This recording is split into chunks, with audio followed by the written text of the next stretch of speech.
So, hello everyone, and welcome to Taiwan Space Union Mini Moon Seminar numbers 36. And we are very happy to invite Professor Jun Korenaga to give a talk. And Professor Korenaga got his PhD degree from MIT WHI Joint Program in 2000. Now he is a professor in Department of Earth and Planetary Science in Yale University.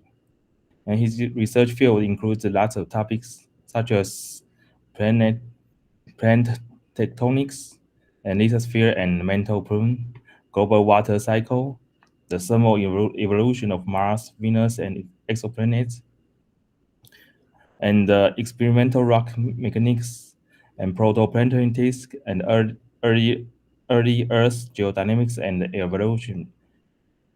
So today, Professor Korenaga will give a talk about where was the moons, a fresh look at the Earth's tidal evolution of Earth-Moon system. So Professor Korenaga, please. Okay, thank you very much for introduction.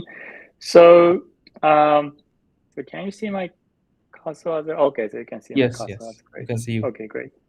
Yep. So that's the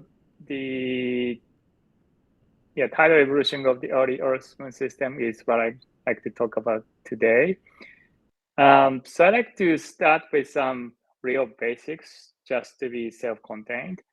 This is the present-day Earth-Moon system built from Mars, and they are separated by this distance, about 384,000 kilometers. But we normally use the Earth radius as a unit to measure the distance between Earth and Moon. So it's about, the present-day distance is about 60 Earth radii.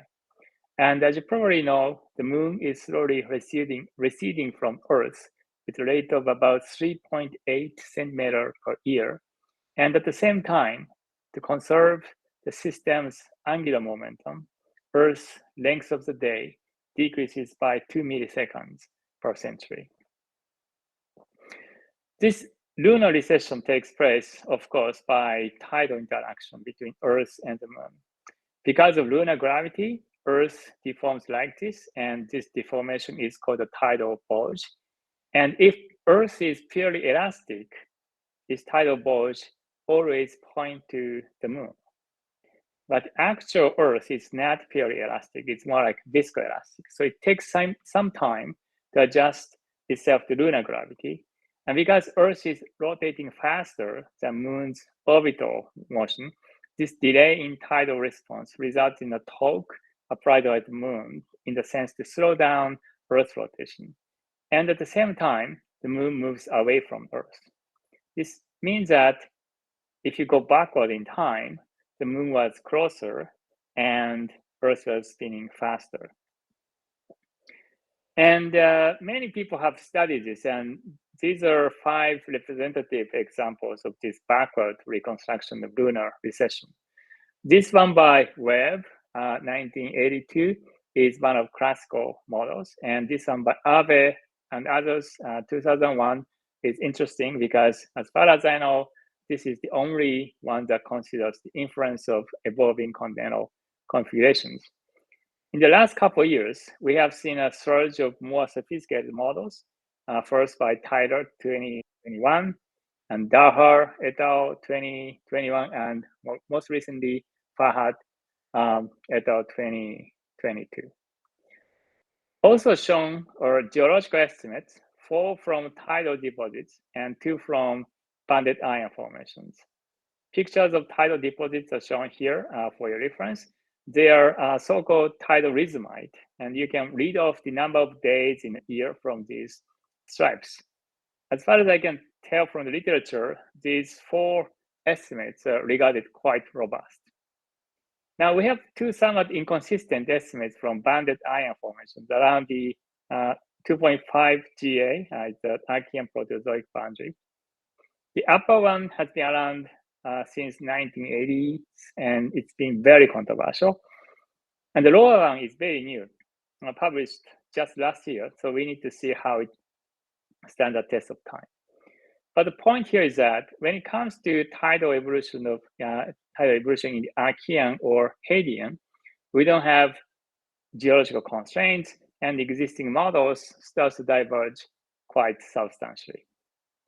But why do we have to care about this early lunarization or early tidal evolution? And there are a few reasons which I like to talk about first. The first reason is it's related to the origin of life on Earth. And this is actually how I got into this tidal evolution business. As you may know, there are two opposing camps when it comes to how life originated on Earth. One is a variant of Darwin's warm little pond speculation, which requires exposed landmass on which the so-called wet-dry cycles can polymerize organic molecules like amino acids to create proteins. The other camp relies on strong chemical disequilibrium as submarine hydrothermal fields. Now, surprisingly, these two camps are constantly in fight, often trying to undermine the foundational assumption of each other. And this is just an example from Russell and Hall. Mike Russell, the first author here, is a major proponent of the submarine hydrothermal origin of life. And this is what they said. The ocean surface was no place to organize the first cell, and shorelines where they existed would have suffered continuous storms and huge tides, a response to the closer moon rapidly orbiting about an Earth whose stay lasted a mere 5 hours. Darwin's warm little pond, if it was not swamped, would have been subject to deleterious hard UV at 8 times at the present flux.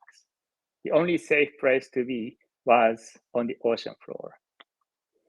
And in the last several years, I've been heavily involved in origin of life community, and this tide issue is a geophysical problem, and I'm a geophysicist, so I could potentially contribute to this issue. So, and that's how I started to work on this tidal evolution. The second reason is that it's actually very important if we want to understand the origin of the moon. This is a present-day orbital configuration of the Earth-Moon system, and the lunar orbit has an inclination of about 5 degrees to ecliptic plane.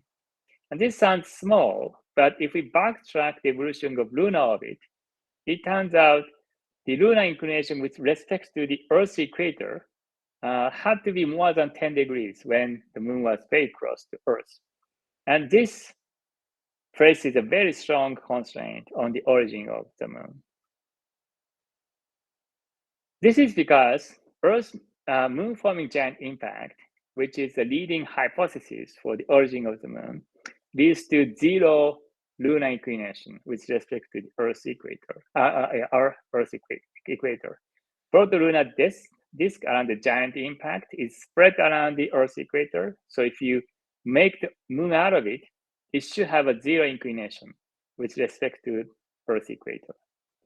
And this is a major dynamical difficulty associated with the giant impact hypothesis, known as the lunar inclination problem. As you may know, there are two major difficulties for giant impact hypothesis. One is the geochemical one, how to explain Earth and the moon are isotopically almost identical. And the other one is this lunar inclination problem. And this inclination problem, it's particularly concerning because the giant impact is a dynamical process. And if a dynamical mechanism cannot explain the dynamical properties of the Earth-Moon system, then that's a big problem. So this has been a very hot topic in the lunar studies, and there are multiple mechanisms proposed to explain the origin of lunar inclination. And this is still actively debated.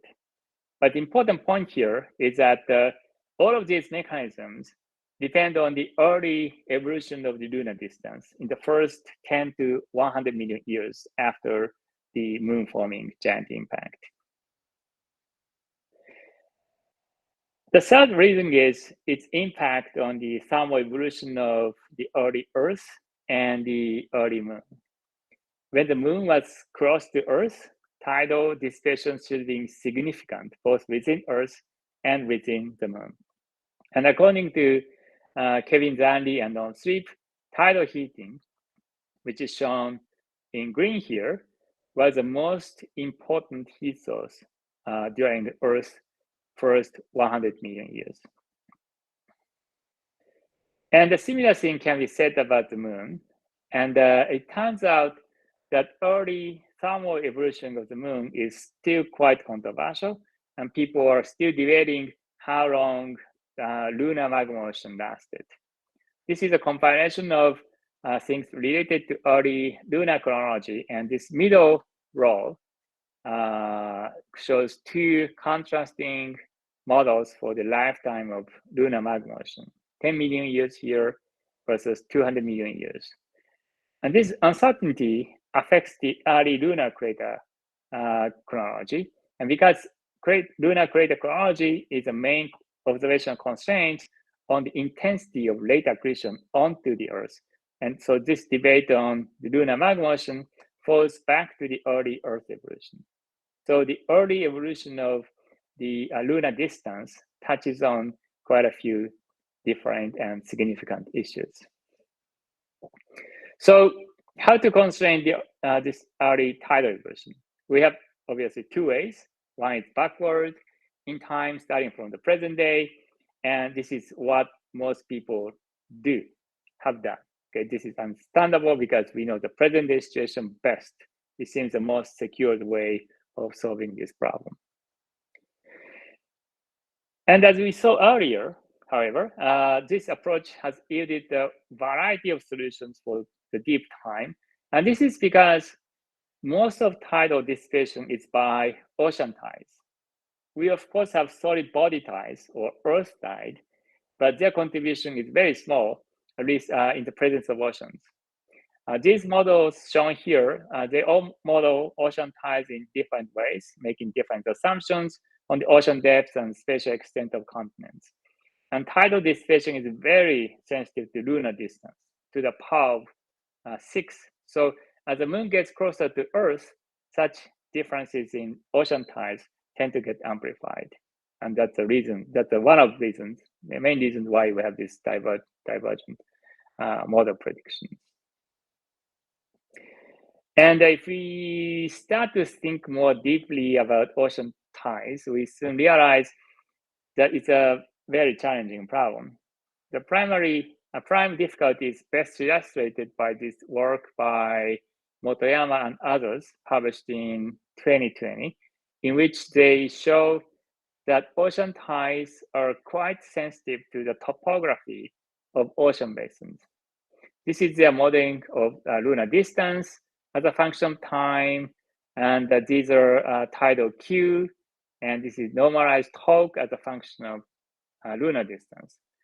Those curves with different colors corresponds to different coefficients of internal tide. This coefficient B here, this coefficient depends on the seafloor topography. And as you can see, even with the same average ocean depth, assumed to be, in this particular case, 2.6 kilometer, you can have a range of tidal response for different seafloor topography. And this also implies that different configuration of continents give you similar variations. So if you want to predict ocean tides in the early Earth, you need to have a really good understanding of the early Earth landscape or hypsometry. And the problem of the early Earth landscape is something I've been working for several years by now. And roughly speaking, there are three important issues: the tempo of plate tectonics in the past, the growth of continents, and the history of ocean volume. There have been important developments in all of these topics in the last decade or so. And for each of these topics, I can easily give a full-length seminar. But for the interest of time, I give a very brief overview of the second topic, continental growth, because many people have worked on this problem, and yet many people are still greatly confused. So it's worth taking some time to try to demystify this problem. So that's the focus of the next few slides. Now, because I'm speaking to people in Space Union, so I'm not sure how many people are familiar with this problem of continental growth, but whenever you read a paper about continental growth, it's very likely to see a figure like this, in which you see many models have been proposed for continental growth. And this is this vertical axis is a normalized continental volume or mass with respect to the present day continental crust, and this is time. So this is 0 is the present, and then 4.5 GA is at the birth of Earth. And now, so so this is as you can see, things are all over the place, and this gives you the kind of a desperate impression that we have no consensus on this problem whatsoever. Now, this was a situation, and also this may be still a situation, but this was a situation when I started to work on continental growth a few years ago, and it looks indeed daunting. But the problem is that many of these models are actually not about continental growth, but people didn't realize that for a long time. Now, it's very important to understand the difference between net continental growth or real continental growth, which is shown in red curve here, and something else. Okay, when we want to know how much of continental crust we had in the past, what we need to look is at this red curve in the net growth models. Now, even if we have lots of continents in the past, most of them just don't survive to the present day because of crustal recycling due to plate tectonics, which refers to the loss of continental crust to the mantle. So if we compile the formation ages of crustal rocks we have on the present day Earth, we get this present day formation age distribution, this blue curve. And there's also crustal reworking, which refers to the processes within the crust that can reset rock ages. And the difference between formation age distribution and so-called surface age distribution reflects the effect of crustal reworking. Okay. So to illustrate my point, these are two models from my group, both related to continental growth. One is based on, this red one is based on the neodymium isotope data, and this blue guy is based on the tetrahedral zircon ages. They look very different to each other, but that's okay because they are about different things. This red curve tells us net crustal growth, and the blue curve is a present day formation age distribution. In the literature on continental growth, this kind of models is, this red curve is often called an instantaneous growth model, and this blue one is called a gradual growth model, as if they represent different patterns of crustal growth, but they'll be highly misleading. The difference between them simply reflects the time integrated effect of crustal recycling.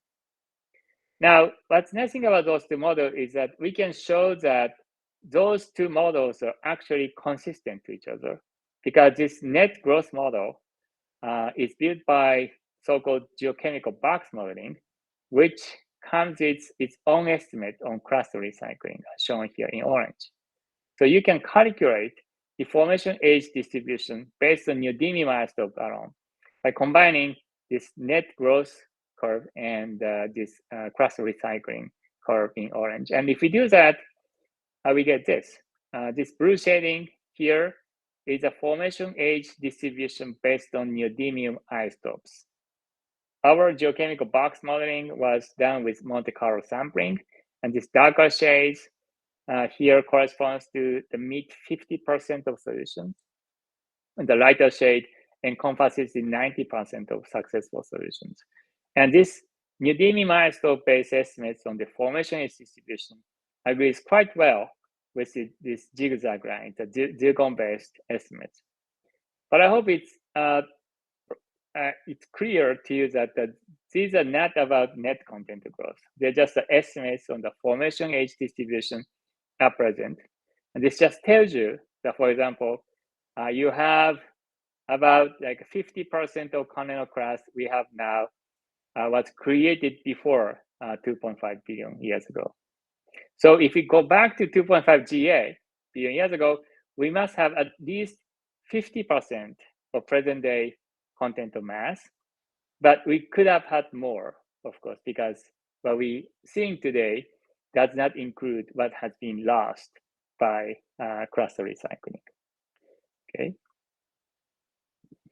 And this is why my group focuses on net cluster growth, and shown in blue here is based on neodymium isotopes, which I just talked about. And this one in orange is by argon isotopes of the atmosphere. And the purple one is by oxygen isotopes of the seawater. Again, as shown here, corresponds to the mid 50% of successful solutions. And they are somewhat different to each other because they involve different sets of assumptions. But broadly speaking, they're all similar to a classic Armstrong model, this dashed line here, which posits that the substantial mass of Korenaga crust was already present in the Hadean, which refers to the time before 4 billion years ago. And this is a big problem for ocean tides, which are very sensitive to the details of ocean continent configuration, as indicated by this work of Motoyama and others. If we didn't have much of content in the early Earth, Earth would be entirely covered by the ocean. And we may also assume simple seafloor topography, but we cannot do that kind of simple treatment because it's very likely to have lots of content here and there already in the early Earth. And we may be able to make progress by defining our understanding of the early Earth landscape, which my group has been working on for some time, but it will take time. So in the meantime, we may want to look at this problem from the opposite angle, that is the forward in time approach. And this approach is actually not so bad as it may seem. The formation of the moon from the proto-lunar disk after giant impact has to happen outside the Roche limit, which is about 3 Earth radii, as shown, as indicated by this vertical line here. And according to theoretical studies, the moon likely formed somewhere between 3 and 5 Earth radii. And there's one previous study which adopted this forward in time approach. And this is this paper by Kevin Zanley and others. Now, a few different things are plotted in this figure, so I'd like to walk you through. Note that the time axis is in the log scale. So this is 1 million years, 10 million years, and 100 million years here. Shown here in blue is a same image axis. That this is a lunar distance in the unit of Earth radii. And in the model, in this particular example, the moon started at 3.5 Earth radii.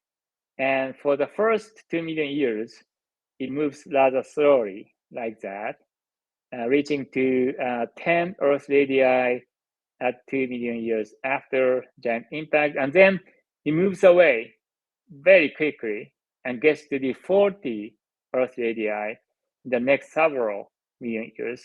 And then recession slows down and the moon doesn't move much.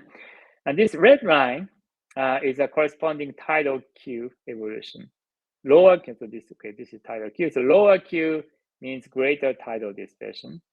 And these green lines, green vertical lines, indicate the period of magma ocean solidification. Liquid ash is when the magma ocean starts to solidify, and the solid ash is when it completely solidifies. To understand this peculiar pattern of lunar recession, or this tidal Q parameter during magma ocean solidification, we need to understand two things. The first is a rheological transition. This diagram illustrates how viscosity changes with the solidifying magma ocean. Left is hot and the right is cold. and this phi, this phi is a melt fraction. So phi goes from 1 at the liquidus to 0 at solidus. And as you can see, the vertical axis of viscosity. Viscosity goes up by many orders. Okay, by the way, unit is totally wrong, but I just, this is a cut and paste from their figure. So this is just a typo. Anyway, so viscosity goes up by many orders of magnitude when the melt fraction approaches this critical fraction, which is usually around 0.4. So above this critical fraction, melt fraction, magma behaves as a liquid, and below this critical melt fraction, it behaves basically as solid.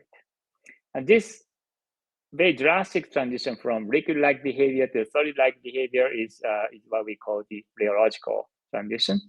And this mushy region around this rheological transition is the sweetest spot for viscous dissipation. When it's almost liquid, you deform a lot, but viscosity is very low, so you don't get much dissipation. And when it's almost solid, viscosity is high, but you don't deform much. So again, you don't get much dissipation. So when you are somewhere in between, when around this rheological transition, you deform a lot and viscosity is not so low, so you can get considerable viscous dissipation. Okay, so that's the one important point I want you to understand. The second thing is magma ocean heat flow scaling, which looks like this. This is a kind of standard heat flow scaling for thermal convection. And the point here is that so heat flow depends on Rayleigh number, which in turn depends on viscosity, this kinematic viscosity new here. So when viscosity shoots up, okay, by many orders of magnitude at this critical melt fraction, magma ocean heat flow plunges drastically, and the magma ocean cannot maintain its surface, its high surface temperature anymore. Okay, so magma ocean heat flux is very high here, but as you approach to critical rheological transition, magma ocean gets very, very low because viscosity shoots up very high. Now you should be able to understand why we have this peculiar lunar recession in the model. This plot, this is a new, this plot we have seen before, but this is new, and this plot shows the thermal evolution of Earth corresponding to the tidal evolution here shown previously. These purple and blue lines shows the internal, this is internal and surface temperatures, and they go down together until the rheological transition, and the surface temperature plunges like this because magma ocean heat flux plunges. And when this happens, tidal Q goes down substantially, meaning significant tidal dissipation. And this tidal heating, heating helps slow down the cooling of magma ocean. And this results in a few million years of significant tidal dissipation, and the moon recede to as much as 40 Earth radii. So you see the rheological transition playing two different roles here. It gives rise to a great amount of tidal dissipation, but it also reduces surface heat flow, which helps to keep tidal heating within the solidifying magma ocean. Now, the only problem with this model, which is a big problem, is that this is actually not how a magma ocean will solidify. When those authors calculate tidal dissipation, they use a formula like this. This is appropriate for a homogeneous body. So M is the mass of Earth, mu is kinematic viscosity, epsilon is strain rate, and F is a tide raising frequency, and tau mu is a viscous relaxation timescale, which also depends on viscosity as shown here. Because they use this formula, what they're doing is they're assuming that the entire mantle behaves in the same way. That is, the mantle melting doesn't depend on pressure as shown to the right. Okay.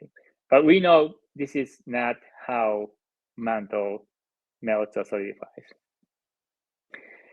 This is a cartoon showing how a magma ocean solidifies, taken from a review article by Slava Solomatov. This dotted line here is liquidus. These guys are liquidus. And the solid line is a solidus.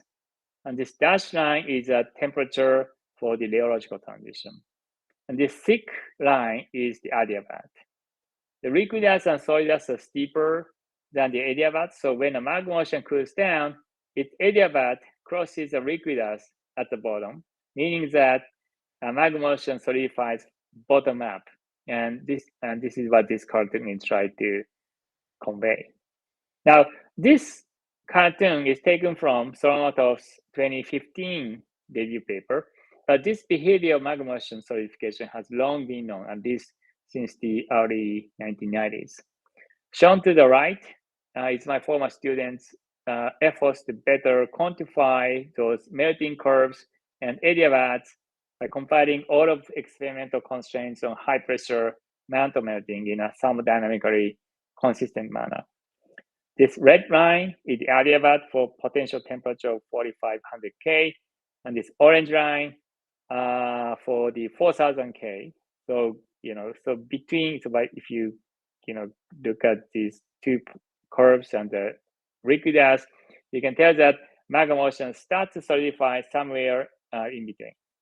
And this dotted line, this dotted line represents the rheological transition. And crossing of this transition takes place with a potential temperature of about 3,000 K, this green line here. So a magma ocean starts to experience the rheological transition much earlier than when the surface experiences the transition, for which we have to wait until the potential temperature becomes as low as 1,500 K. So we need to calculate tidal dissipation by taking into account this pressure dependence of mantle melting. And for that, we need to solve this equation to get the spheroidal deformation of Earth by tide raising potential. This ULM and VLM are radial and tangential displacement. And from them, we can calculate complex strain and complex stress like this, and the final viscous dissipation by Earth tide by evaluating this Boyle integral covering the entire mantle. This calculation may look a bit complicated for those who are not familiar with this one, but this is a fairly standard procedure in the business of tidal dissipation. What matters most is how to prepare a viscosity structure by properly accounting for mantle liquidus, solidus, and adiabat. And so if you visualize the tidal dissipation as a function of mantle temperature and this is the mantle potential temperature and the lunar distance, it looks like this. This reddish part is about 10 to the 19th Pascal, 19th watt, and it goes down by a few orders of magnitude as the moon moves away from Earth. For comparison, the present day surface heat flux of Earth is about 4 times 10 to the 13th, so which is, in this color scale, actually, it's below this blue guy. So, so you can tell that the tidal dissipation in the early Earth is indeed quite significant when the moon was closer, okay, around here. Tidal dissipation is most significant when the mantle potential temperature is 2,000 to 3,000 K, where a large fraction of magma ocean is near the rheological transition, which we expect. But tidal heating is always, this is very important. Even though tidal dissipation, it's numerically very significant, but it's still always much, much smaller than magma ocean heat flux. Okay, because the reason is that even if this part is dissipating, at the critical, like is at the rheological transition and dissipating lots of heat, the surface is still entirely molten and convecting vigorously. So you have a very high convective heat flux from the solidifying magma ocean. And this is a representative result from thermal evolution modeling. The left panel shows the mantle potential temperature in red and the surface temperature in blue. We start with a potential temperature of 4,500 K to put the whole mantle above the liquidus, and the magma motion cools down with a time scale of 10 to the 4th to 10 to the 5th years.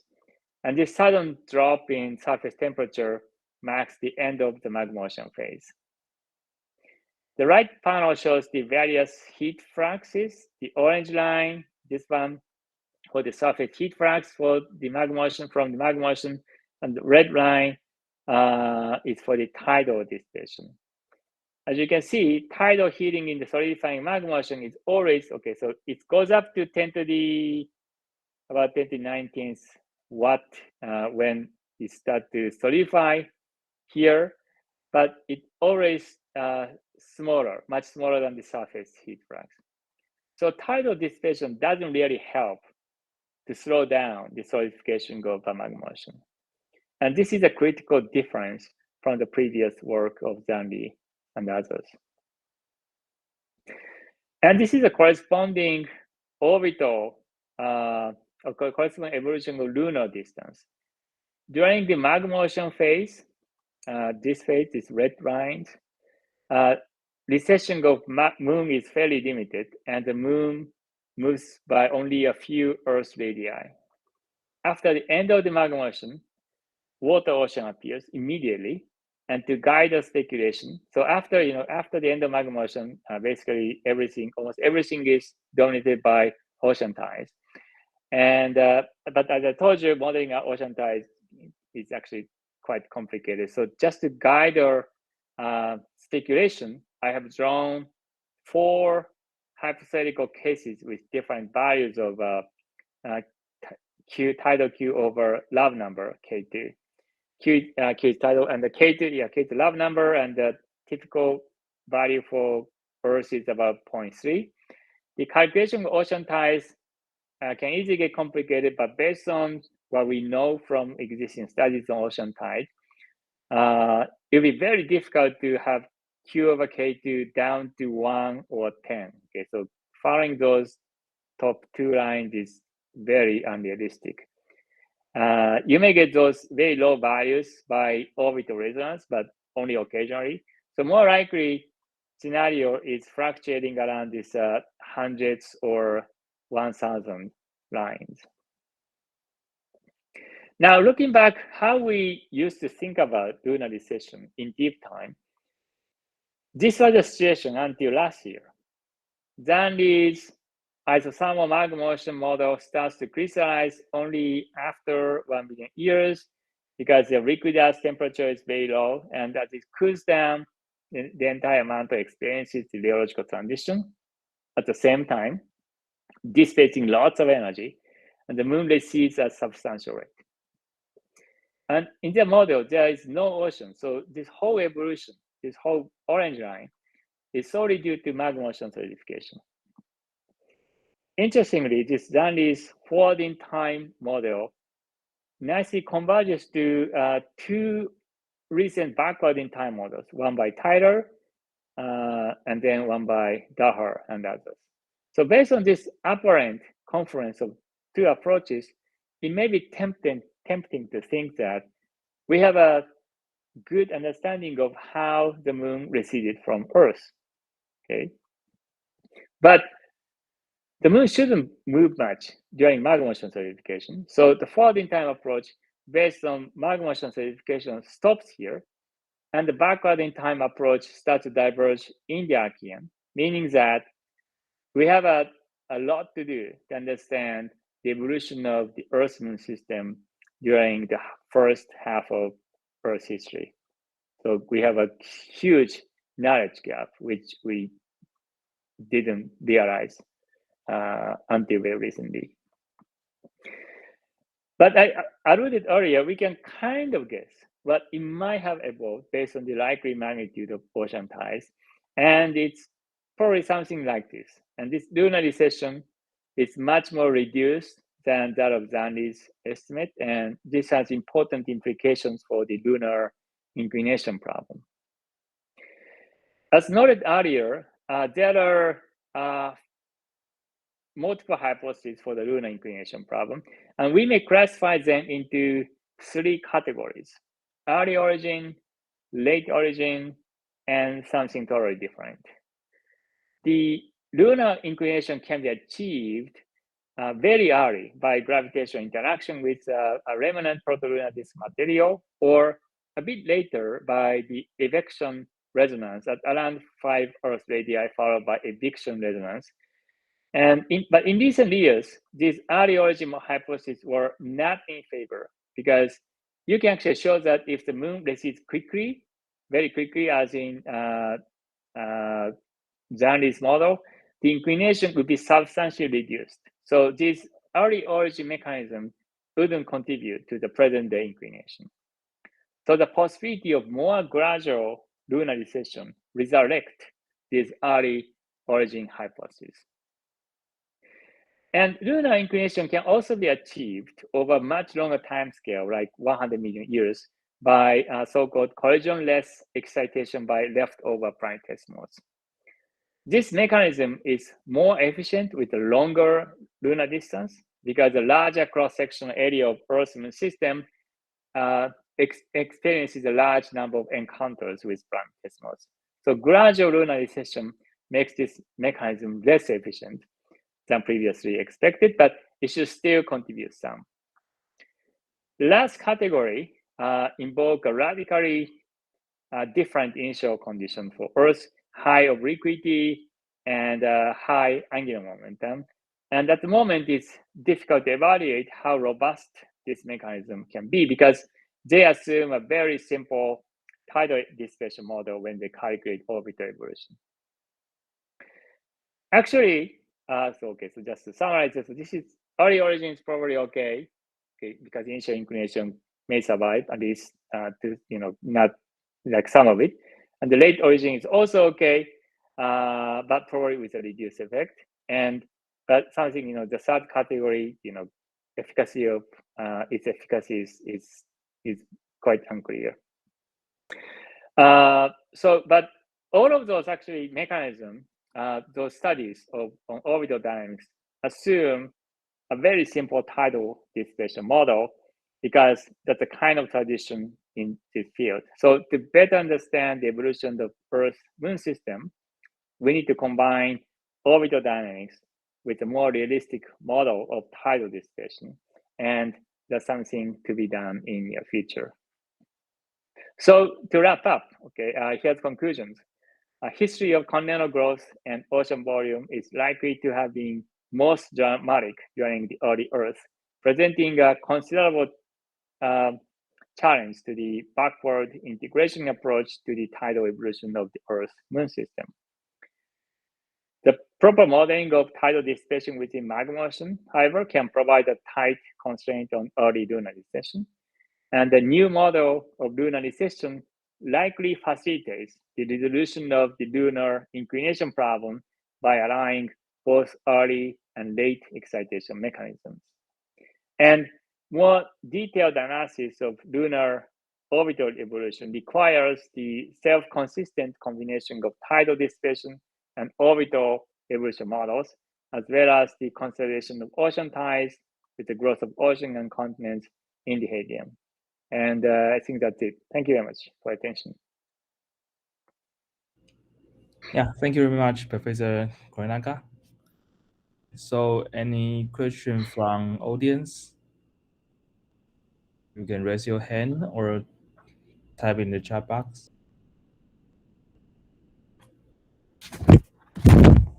Yeah, if not, I have several questions.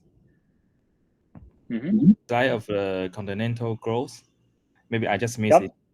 In the slide of the continental growth, and maybe I just missed it.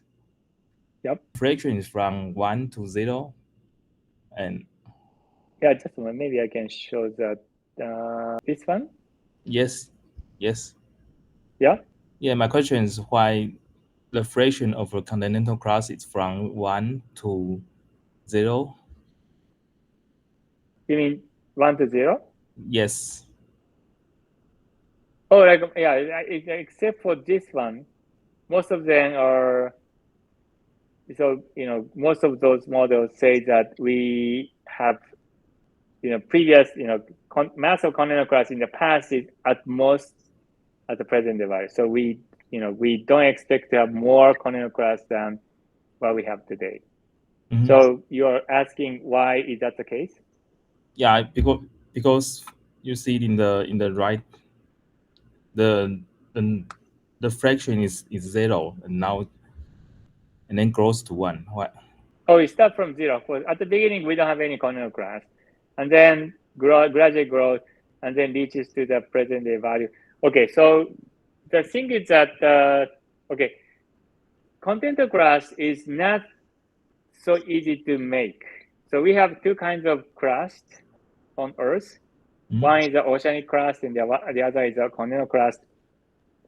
Oceanic crust is very easy to produce. So if you have a mantle, and if you bring it up, and then it decompress, and then you're gonna melt, and this so-called decompression or melting Mhm.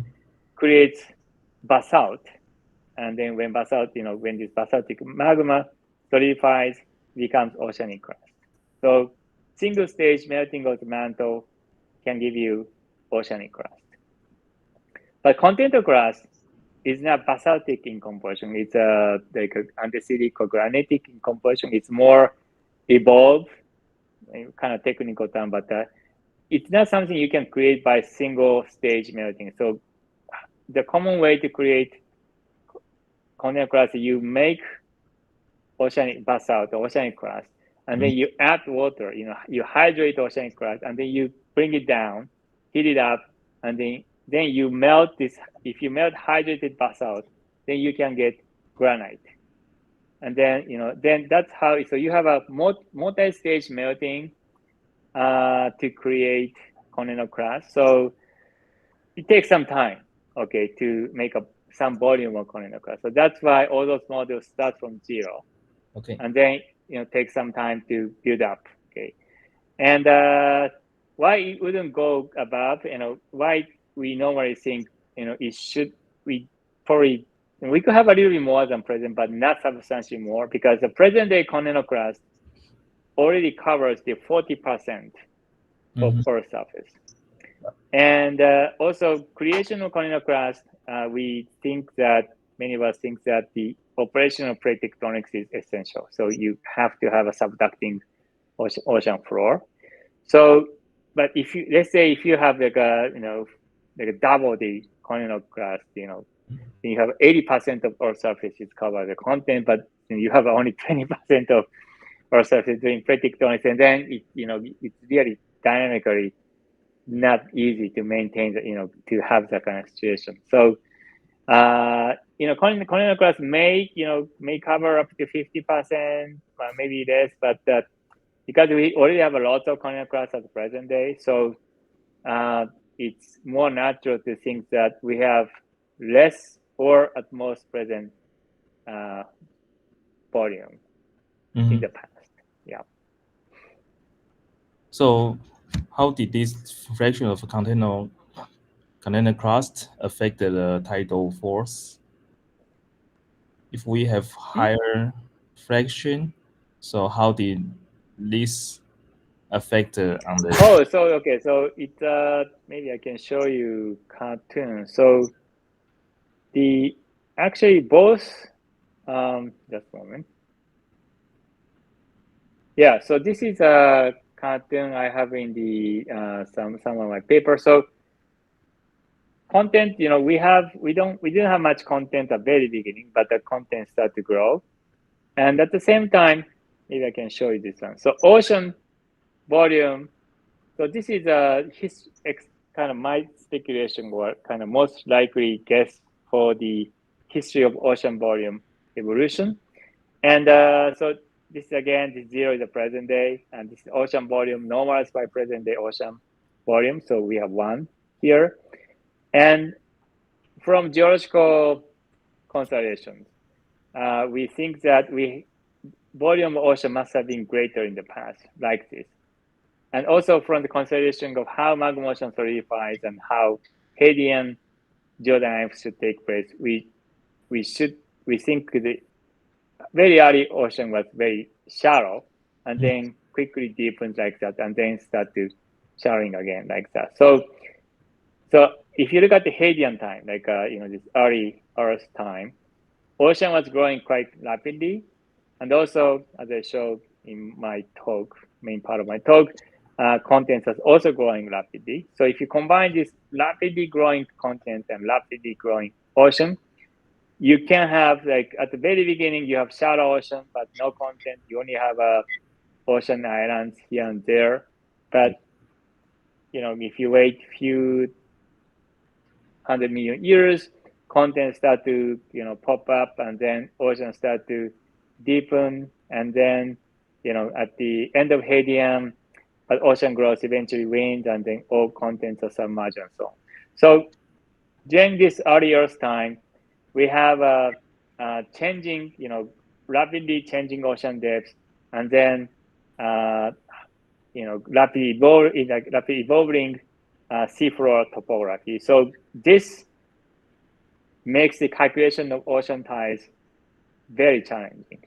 Okay, if you look at all those, most sophisticated ocean tides model to discuss early lunar recession, they have like a constant ocean depth, and then hemispheric content. So half of the Earth is covered by content, and half of the Earth is covered by nothing, and so that kind of treatment give you those existing predictions. But if you have this more detailed information on the evolution of Earth, the early Earth landscape, it should give you very different ocean tidal response. Mm-hmm.